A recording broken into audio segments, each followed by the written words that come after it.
Hi everybody, my name is Jens Larsen.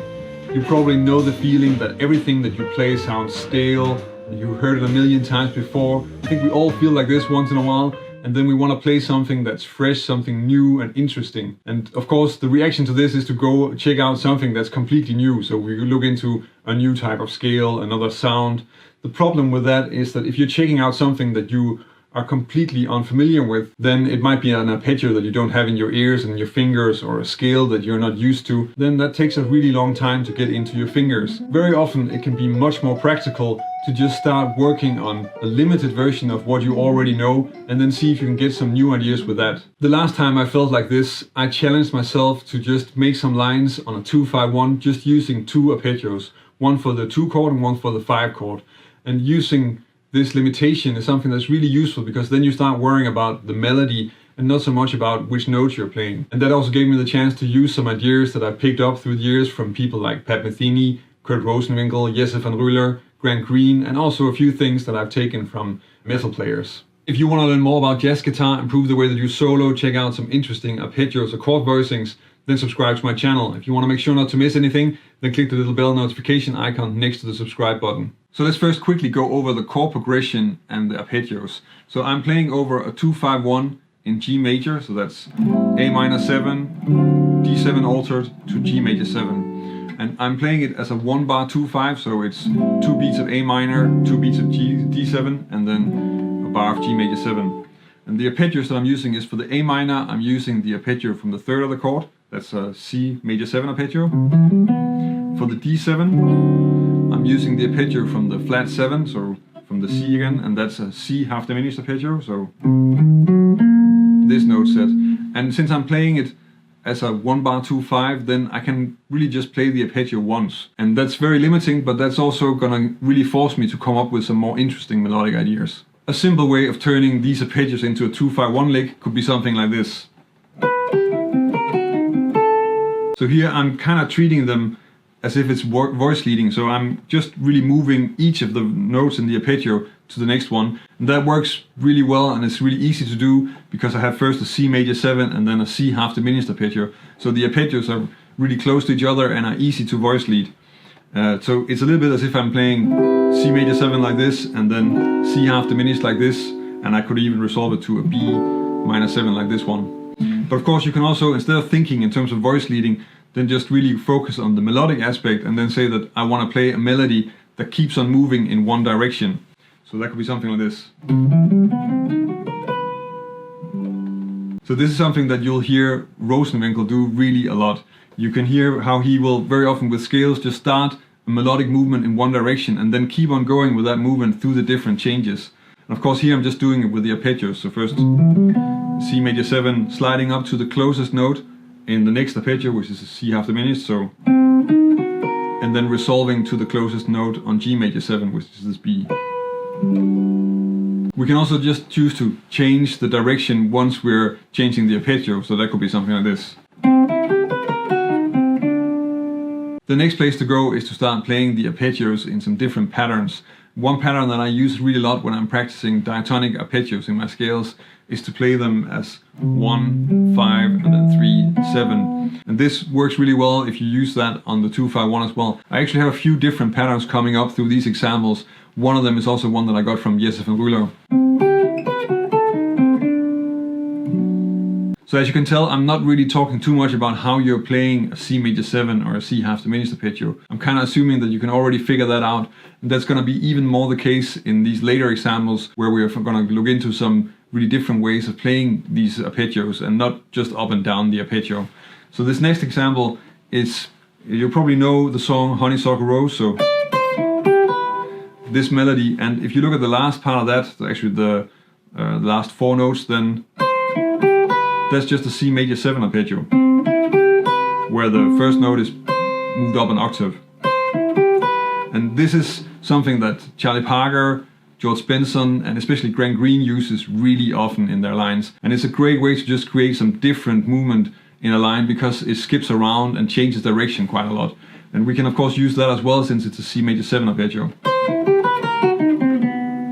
So here I'm also just using this, and then I think this way of playing, because I'm changing direction here, it makes a lot of sense to just keep on moving down after this to keep the line more interesting. A variation of the Honeysuckle Rose idea could also be to take the whole thing down an octave and then maybe move around a little bit more on the alto dominant. That could be something like this. A more modern sound using these simple arpeggios would be to play them as drop-2 voicings. So that could be something like this. So here I'm just playing an ascending C major 7 drop-2 voicing, and then continuing with a C half diminished, and then resolving to the D on the G major 7. Now this is, I guess, really sort of a Jens Larsen signature lick. At least I don't really know that many people who use this, and I think I actually came by it because I thought that was what Mark Turner was playing in a solo, until I actually transcribed it and he was playing something else. But I really like the sound of the drop-2 voicings as arpeggios, and it's really worthwhile checking out because it's very easy to use, and you can really get quite far in terms of range in a very short amount of time and still play something that sounds sort of pretty melodic and makes a lot of sense to the ear. Metheny and Direction Rosenwinkel both have this way of voice leading a melodic pattern through a chord progression. And usually this has to do with the fact that the melody is always pointing forward, and that way sort of also working with the voice leading and driving the whole thing forward through the solo. This is something that when they do it, they're mostly repeating the same motif several times. I can't really do that in my example here, but the melodic idea is something like this.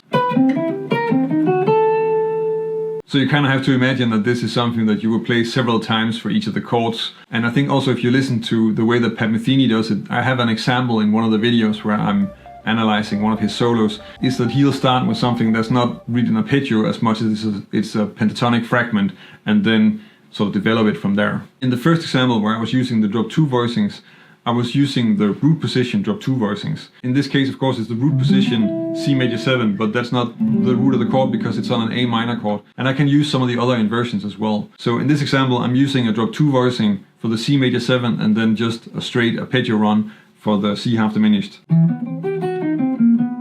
The example where I was using sort of the Rosenwinkel idea of having a melody that moves in one direction, we can of course also play descending.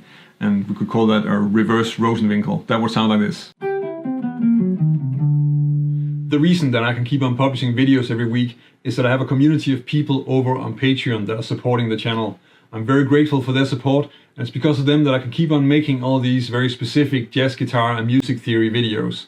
If you want to help me keep making videos, then check out my Patreon page, and if you join us over on Patreon, I can also give you something in return for your support. Metal players tend to focus really on finding easy and practical ways of playing arpeggios, and that's of course something that we can also take over in our playing where we are trying to come up with some jazz lines. So an example of that would be this.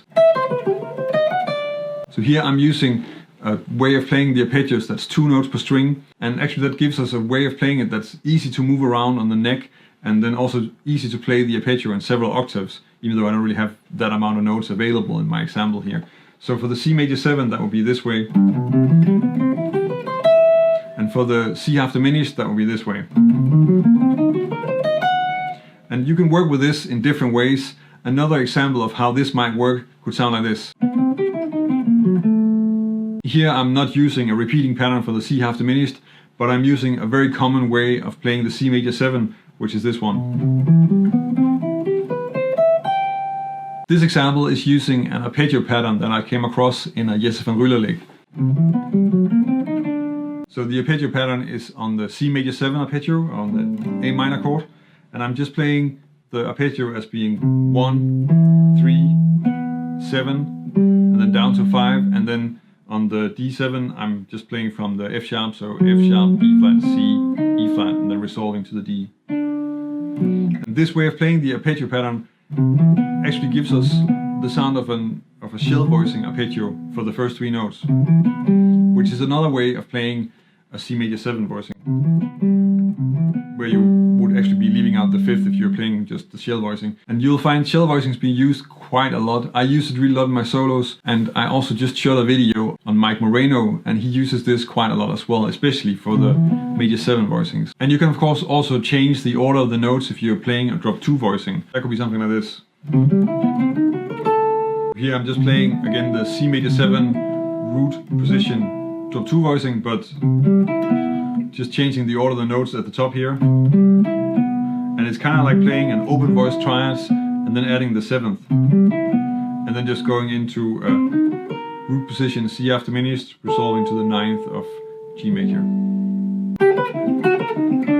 This example is just another variation on how you can use the voice leading and still create some melodies that are skipping around more, creating a more interesting context, especially if you repeat it more, like you might find it in a Metheny or a chord Rosenwinkel solo. If you want to check out some phrases from somebody else who's using arpeggios in a very creative and interesting way, then check out this video where I'm analyzing some phrases from a Jonathan Kreisberg solo. If this is the first time you see one of my videos and you want to learn more about jazz guitar, then subscribe to my channel. If you want to help me keep making videos, then check out my Patreon page. That's about it for this time. Thank you for watching, and until next time.